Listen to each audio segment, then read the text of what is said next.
Assalamualaikum dan salam sejahtera. Kita berjumpa lagi di Sembang-Sembang ASMB di mana kita bincangkan topik-topik mengenai perancangan kewangan, macam mana kita nak mengatur perbelanjaan harian kita, hutang kita, pelaburan, pewarisan dan macam-macam lagi.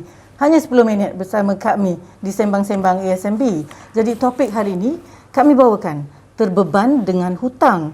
Bagaimana nak urus kewangan untuk bangkit semula, dan kita jemput tetamu istimewa hari ini iaitu Puan Nirmala Supramaniam, Ketua Jabatan Pendidikan Kewangan Sektor Isi Rumah dari Agensi Kaunseling dan Pengurusan Kredit AKPK. Mari sama-sama kita ucapkan selamat datang kepada Puan Mala. Hai Mala, selamat datang ke Sembang-Sembang ASMB. Terima kasih Haimi. Terima kasih. So kita nak belajar ni Mala tentang hutang. Keadaan kehidupan sekarang ni, kemudahan untuk mendapatkan hutang tu macam terlalu senang, kan? Boleh pakai kad kredit, boleh minta pinjaman peribadi yang mana berani ambil dengan alung. Adakah pada pendapat Mala dan AKPK, keadaan ini yang terlalu mudah dapat pinjaman ni menjadikan ramai rakyat Malaysia terbeban dengan hutang? Dia bukan boleh dikatakan punca, tetapi bolehlah dikatakan salah satu sebab kalau kita salah pakai, ya. Sebab kemudahan pembayaran, kemudahan pinjaman ni adalah satu kemudahan untuk memudahkan kita membuat transaksi, membuat pembelian dan sebagainya. Tetapi kalau disalah pakai, itu yang akan menjadi beban.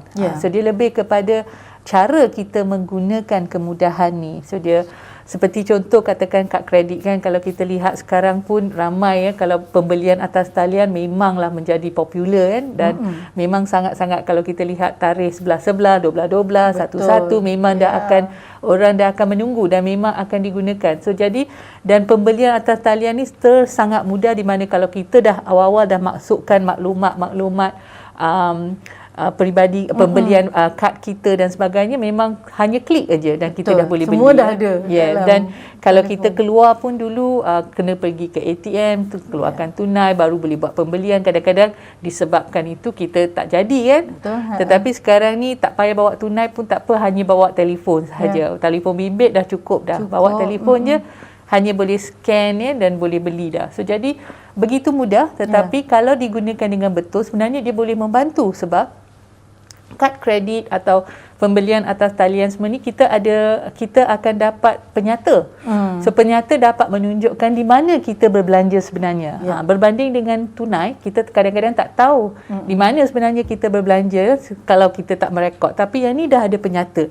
So dia sebenarnya boleh membantu kita untuk mengawal perbelanjaan. Tetapi kalau disalah guna, di mana kita berbelanja lebih daripada kemampuan, itu yang akan jadi masalah. So kata kuncinya ialah pada kemampuan kita, diri sendiri, kan, malah, kan. Itulah kita kena bijak sendirilah mengatur bagaimana kita membelanjakan wang tu. Dan saya rasa Mala pun kata bila kita gunakan kad kredit itu adalah kemudahan sebenarnya untuk memudahkan kita. Cuma bila kita dah pakai tu kita kena bayar. Tapi bila ramai yang terbelenggu dalam beban hutang ni, adakah langkah-langkah yang AKPK akan anjurkan macam mana nak keluar daripada dibebankan hutang ni, Mala? Okey, selalunya kami mengesyorkan langkah 4A ni. Langkah 4A ni sangat penting, di mana A pertama ialah akui bahawa kita ada masalah. Itu yang menjadi penting. Sebab sedar diri, ya. Sedar diri. Ramai yang tak sedar diri, ya. Dia tak sedar diri, dan cara tersenang yang dia fikir untuk keluar daripada pinjaman ialah ambil pinjaman baru.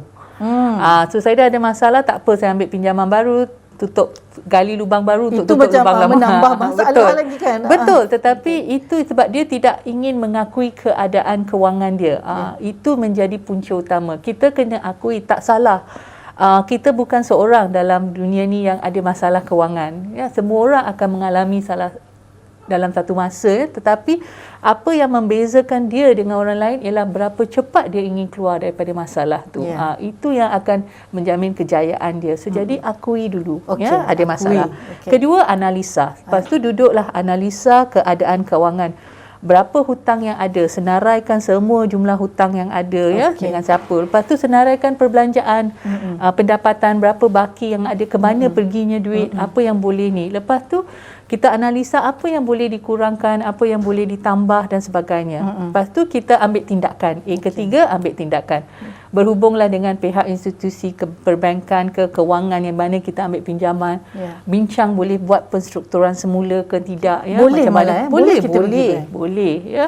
Tengok sebab pada kadang keadaan. takut Betul, mungkin, kan? dia takut. Kalau takut, buat A yang keempat, iaitu datang ke AKPK. Okey. So datanglah AKPK sentiasa membantu. Kami akan membantu anda untuk berhubung dengan pihak institusi kewangan untuk mendapatkan satu struktur pembayaran yang dia mampu bayar dan peminjam mampu bayar, dan pemberi kredit ni tuju terima. So kita cari, dan perkhidmatan ni percuma, ya. So jadi datang ke AKPK untuk khidmat kaunseling, ya, khidmat nasihat, di mana kami boleh membantu untuk berbincang tentang beban hutang yang ada, even tentang kewangan, berserta dengan isu perancangan kewangan dia pun dia boleh berbincang dengan kami. Jadi jangan takut, jangan segan, AKPK sedia membantu. Yes, AKPK sedia membantu. Jadi 4A tadi. Datang ke Mala, ke AKPK untuk kita akui tadi. Analisa, ambil tindakan dan datang ke AKPK. Selain daripada itu, mungkin cara kita melabur untuk kita mengurangkan beban hutang dan untuk keluar daripada dibelenggu, bagaimana pandangan Mala tentang dia melabur? lebih bagus sebab apa yang kita dapati, ramai yang datang pada kami ni sebenarnya simpanan dia kurang, ya. So jadi dia selalu bila dia mengambil pinjaman, dia mengambil hingga maksimum, dia mengambil hingga tahap yang sepenuhnya dia ambil, ya. So jadi beban hutang tinggi, kos pinjaman pun tinggi, dan yang satu lagi tempoh tahun yang dia ambil pun lama. So perkara-perkara ni akan membuatkan dia bayaran pinjamannya jadi lebih tinggi, ya. So kalau dia boleh mengatur kewangannya di mana duit tambahan yang dia ada ke duit ni dia cuba melabur, dapatkan lagi duit tambahan dan selesaikan pinjaman, ataupun sebelum dia ambil, macam katakan sebelum saya beli rumah, sebelum saya beli kereta dan sebagainya, kita boleh kumpul duit bayaran muka, ya, bayaran pendahuluan ni melalui simpanan dan pelaburan, di mana kalau dia mula je saya pernah lihat, ya, golongan pelajar yang bila dia dah mula melabur pada umur 18 tahun, 19 tahun, dia belajar je, dia bekerjalah secara tambilan dan sebagainya, atau duit laun yang dia terima tu dia mengatur dengan baik, dia mula melabur. Saya pernah lihat mereka yang mampu beli rumah secara sendirinya dengan bayaran muka dan sebagainya sebelum umur 30. Bagus. Dan dia boleh, dia fokus kepada apa yang dia perlu, ya. Dan dia dapat bayar gunakan untuk bayaran rumah dan sebagainya, dan dia mampu gunakannya. So jadi dia sangat-sangat bertumpu kepada perancangan kewangan yang kita buat. So jadi sememangnya apa yang kita galakkan tu, kita kena kita kena dapat pendapatan, ya. Lepas tu kita akan menguruskan pendapatan tu. Lepas tu kita kena jimat, kita kena simpan, kita kena melabur, ya.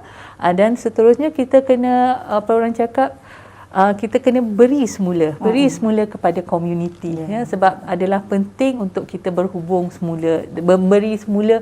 Bukan boleh dikatakan kena menyumbang banyak, tapi apa yang kita mampu, tu yang penting. Baik, itulah Mala untuk pesanan kepada penonton kita hari ini. Memang Mala anjurkan melabur dari usia muda, macam ada kes yang boleh membeli rumah dari usia muda, kan, dengan antara contoh instrumen pelaburan yang berisiko rendah adalah ASB, kan, betul. Mala, kan.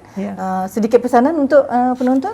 Okey, apa yang selalu kita katakan, kita balik pada tajuk kita, urus wang, kan. So jadi urus dia pun penting, ya. So utamakan perancangan, urus U tu, R tu raih simpanan, ya. U lagi satu, ubah gaya hidup. Ya, ubah gaya hidup, dan kita akan dapat mencapai kesejahteraan kewangan. Okey, begitu tadi kita dah dengar dari Puan Nirmala dari AKPK tips urus macam mana kita nak mengatur strategi dan menguruskan hutang kita supaya tidak terbeban, ya. Terima kasih diucapkan kepada anda semua kerana sudi bersama kami 10 minit je hari ini untuk belajar macam mana nak menguruskan hutang, dan terima kasih juga kepada Mala kerana bersama kami hari ini. Bukan sembang sebarang sembang, ini sembang-sembang ASMB untuk kita hidup senang, insya-Allah. Janji jumpa lagi. Terima kasih dan Assalamualaikum.